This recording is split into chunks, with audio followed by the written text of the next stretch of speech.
Mga kapuso tagiya sa pribadong kumpanya nga nahatagan kontrata para sa Boracay Bridge. Gin klaro nga wala sini ginapauntat ang proyekto baliskad sa nangin pahayag ni Aklan Governor Joan Miraflores. Si John Sala nakatutok. Not true. Ini ang sabat sa negosyante nga si Ramon ang nahatagan sa kontrata sa pagpatukod sa 7.8 billion pesos nga Boracay Bridge. Ini matapos ginpahayag ni Aklan Governor Joan Miraflores nga hindi na kuno pagdayunon pa ang proyekto. Sa ginpagawa nga statement ni Governor Miraflores, hindi kuno luyag sa kompanya ni Ang nga may konflikto sa tunga sa nagkalain-lain nga sektor sa Boracay bangod lang sa isa ka proyekto. Luyag kuno ni Ang nga mabuligan ang isla sa Boracay apang ginerespeto man sini ang taga-isla. Yung sinabi niya na we will not pursue with the Boracay Bridge. So tatapusin na lang niya yung terminal, yung airport. Yun yung napaabot niya, and we are hoping also that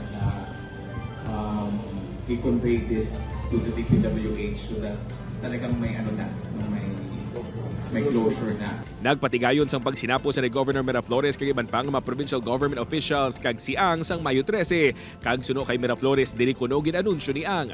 Apang suno sa konsultant sang Katiklan Boracay Transport Multipurpose Cooperative si Godofredo Sadiasa nga isa man sa mga nagapamatok sa proyekto nga mentras wala sa ginpagwa nga personal nga statement si Ang sa publiko, nagapati sila sa pahayag sang gobernador.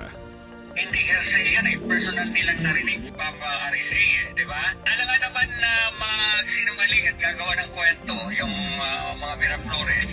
Alam naman nila ang precautions niyan kung gagawa sila ng kwento at magiging katawa-tawa. Apang kung dayunon gid kuno ni Ang proyekto, padayon ang ila pamatok. Tuloy pa rin ang laban natin. Siguro naman mukhang pangit tingnan na ang cost ng iyong project, lahat ay umaayaw. Upod kay Hans Tishato, John Sala. 1 Western Visayas.